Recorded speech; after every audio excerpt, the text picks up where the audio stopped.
اور وہی تو ہے جس نے تم کو ایک شخص سے پیدا کیا، پھر تمہارے لیے ایک ٹھہرنے کی جگہ ہے اور ایک سپرد ہونے کی۔ سمجھنے والوں کے لیے ہم نے اپنی آیتیں کھول کھول کر بیان کر دی ہیں۔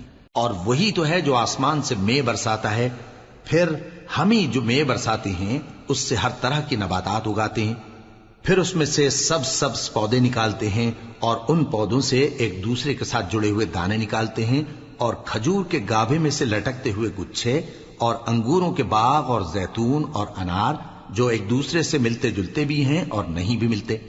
یہ چیزیں جب پھلتی ہیں تو ان کے پھلوں پر، اور جب پکتی ہیں تو ان کے پکنے پر نظر کرو۔ ان میں ان لوگوں کے لیے جو ایمان لاتے ہیں اللہ کی قدرت کی بہت سی نشانیاں ہیں۔ اور ان لوگوں نے جنوں کو اللہ کا شریک ٹھہرایا، حالانکہ ان کو بھی اسی نے پیدا کیا، اور بے سمجھے جھوٹ بہتان اس کے لیے بیٹے اور بیٹیاں بنا کھڑی کی۔ وہ ان باتوں سے جو اس کی نسبت بیان کرتے ہیں پاک ہے، اور اس کی شان ان باتوں سے بلند ہے۔